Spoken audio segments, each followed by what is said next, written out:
My biological father loved the driving luxurious cars, and so did US President John F. Kennedy. The lavish, luscious black car that gave him control over his mind, his willpower, and the entire country was the same place that destroyed his life forever. This is the car that brutally killed President John F. Kennedy. We begin this intriguing encounter with John F. Kennedy's 1961 Lincoln Continental limousine, a $200,000 car so meticulously designed and handcrafted by Ford, became Kennedy's demise after June 1961.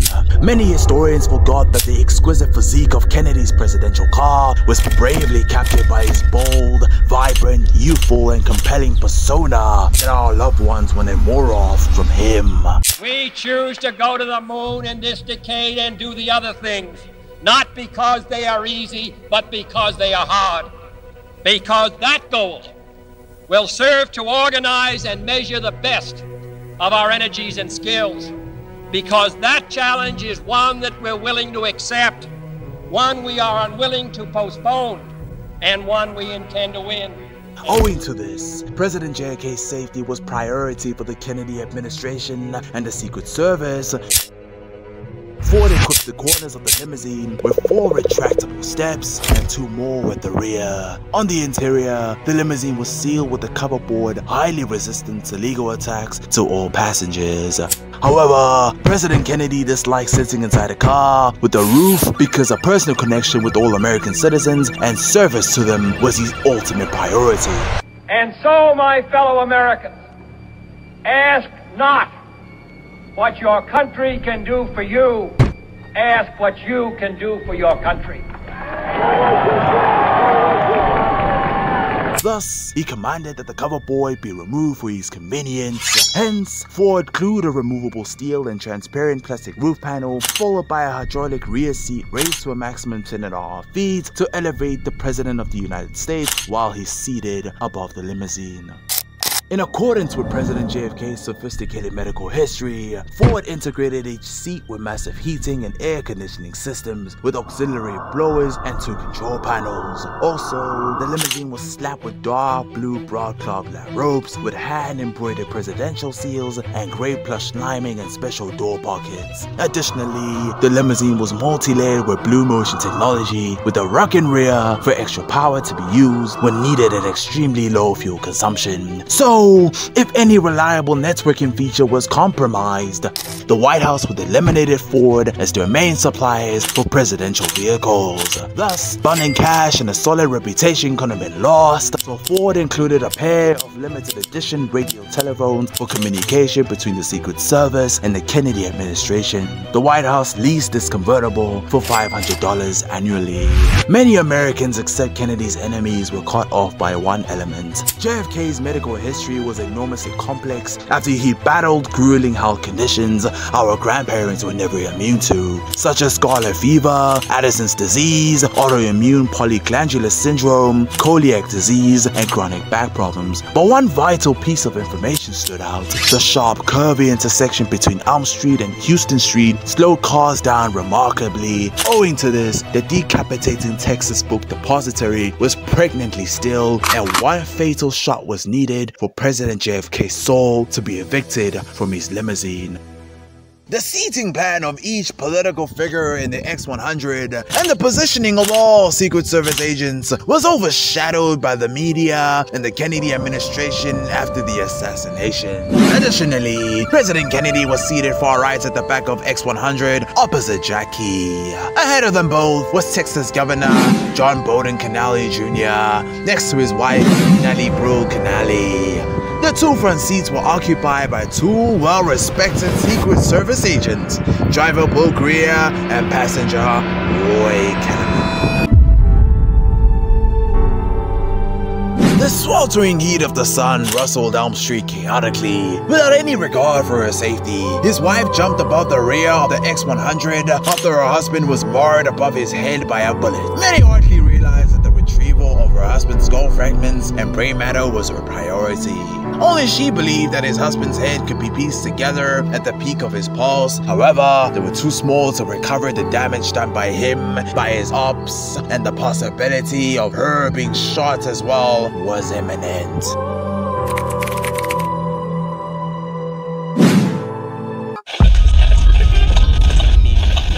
Reagan was 2 months into his presidency when John Hinckley Jr. drew a $29 handgun outside the Washington Hilton Hotel on March 30th, 1981. Reagan and his guards fully recovered, but the .22 caliber bullet exploded into Brady's forehead. President Ronald Reagan was hit by gunshot. History repeats itself. President Ronald Reagan was hit if you never ever learn your lesson. What a close call it was. We nearly lost the president. We, In a matter of seconds, became etched forever in our memory. That's exactly what happened to U.S. President Ronald Reagan and his Secret Service agents after they got shot and sent to the hospital for treatment. They were riding in an open automobile when the shots were fired. Critically, Secret Service agent Bill Greer, the limo driver, sprung over to the driver's seat and stumped the accelerator of the limousine to Parkland Hospital. Mrs. Kennedy cried, "Oh no," and tried to hold up his head. The president and the governor were rushed to Parkland Hospital near the Dallas trademark, where Kennedy was to have made a speech. Over. The limo driver sprung over to the driver's seat and stumped the accelerator of the limousine to Parkland Hospital with the wounded governor, his wife, Jackie, and his dying husband. The lingering, daunting journey with the X-100 lasted approximately 57 minutes from their terminal landing at the Love Field Airport, Dallas, Texas. Without any remorse or time, JFK's wedding with death was imminent. Was there any enough hope to restore him?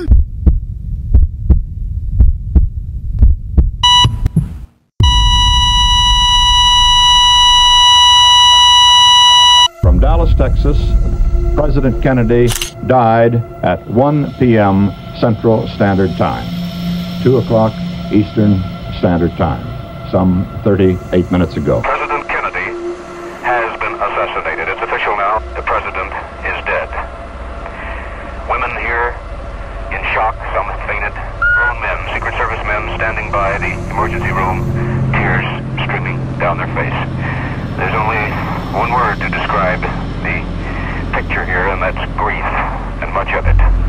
He rode in a small jump seat in the center of the back of the specially built presidential limousine, specially built for such public performances such as this. As a matter of fact, the car is so built that the president sits higher than he would in a normal automobile so that the crowd can get a good look at him. But as it turned out today, so that an assassin can also get a good shot at him. However, damage done by his ops to her husband inside the limousine. The assassin took dead aim. He got the president apparently with the first shot in the head. Was irreversible. The assassin took dead aim. He got the president apparently with the first shot in the head. U.S. President John F. Kennedy was grievously pronounced dead. And God willing, wherever I serve, this shall remain my home. The entire country was deeply torn apart. The crowds who came downtown to shop are standing around in silence and sorrow. The world was left utterly stunned. You don't even notice it's raining. How do you feel, sir? It was once said that history repeats itself. Look at Abe Lincoln and John Wilkes Booth. The rain you see here in Chicago is not rain, it's emotion. And how the most renowned head of state Ask not what your country can do for you. was slain. Ask what you can do for your country. So, was his limousine destroyed behind our backs after his killing? Well, the dark truth about the whereabouts of JFK's limousine is not what you and your friends had thought of. This rare image in color depicted the blood-smeared leather back seat of JFK's limousine after the horrendous assassination. I hope that the country will survive. Soon, the modification of the limousine by Hess and Eisenhardt in Cincinnati, Ohio, became one of the riskiest financial decisions made by the administration at the time. In the interior, the limousine needed mechanical components that formed firm footing through the vision of the presidential driver. Thus, Ford installed a valuable set of flashing red lights, indicator lights, and 2 flagstaff with spotlights. What are some of the other changes that are not as visible? If you look at the front end of the car, this interests me because this had been modified even before Kennedy was assassinated. The car is a 1961 model, and if you know your Lincolns, you know that the 61 model had a different looking grille than this. When 62 rolled around, they actually dropped in the 62 grille to keep the car current. And that's a great little trick they use with these vehicles, you know, to keep them up to date. If they can change a front end or something, they will do that. When it was at Dallas, it had a couple of red flasher lights that you might recall built right into the bumper. At some point after that, they removed those flasher lights, put on just a regular bumper, and actually swapped out the bright headlights for the flashers. So a little cleaner look on the front end. But you know, for all the changes in the car, I still think the front end is maybe the element that looks the most like the car did at Dallas. I mean, if you see that, you can think, yeah, this is it. This is the vehicle. In contrast to the original, Project D2 was a massive financial success for the White House. The total production costed $500,000. They re-armored the rear passenger compartment, added a permanent roof panel, and replaced the old engine with a hand-built high-compression unit V8 engine that possessed 17% more power. Another air conditioner was installed alongside advanced technological devices. This was reinforced by a powerful exterior component to support the weight of the limousine. The rear compartment was retrimmed to make the limousine resistant to damage from any assassination attempt. I think one of the interesting things about the limousine here that most people don't know is that following the assassination, it was put back into service. Yeah, a lot of people are surprised at that, but there was a very practical reason for that. The president needs a parade car, he needs transportation to get to places, so it was just faster to rebuild this car than it would have been to start from scratch and build a car from the ground up. So yes, they very quickly, in the space of about 5 months, disassembled this car, tore it down, and put it back together with armor this time, armor plating, special protection for the president, and then most notably this permanent roof on there, so it's not a convertible anymore as it was in Dallas. The roof is there all the time. Lastly, the limousine was repainted to a black color, as insisted by Hess and Eisenhardt. This car looks very different than it did in Dealey Plaza in 1963. Obviously it's black now as opposed to midnight blue. This modified version was used by Presidents Lyndon Johnson, the command of the Constitution is plain, Nixon, Ford, our long national nightmare is over, and Carter, until it was humbly retired by the Carter administration in 1977. Ford didn't have any sort of corporate museum, so they actually sent it to Henry Ford Museum here, so it's been here since 1978.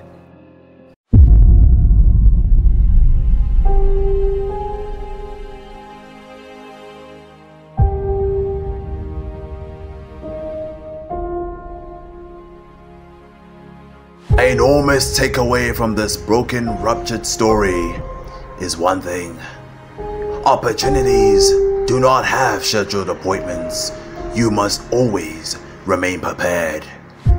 U.S. President John F. Kennedy was prepared to ease tension among his colleagues deep in the southern borders of the United States, but at the cost of his entire life. And then, there's you, grieving your own failures and downfall instead of dusting yourself up to forge an empire that is levels above all. It is up to you to discover how to be the master of your own fate, not to be a slave. Otherwise, you will become a man who never was.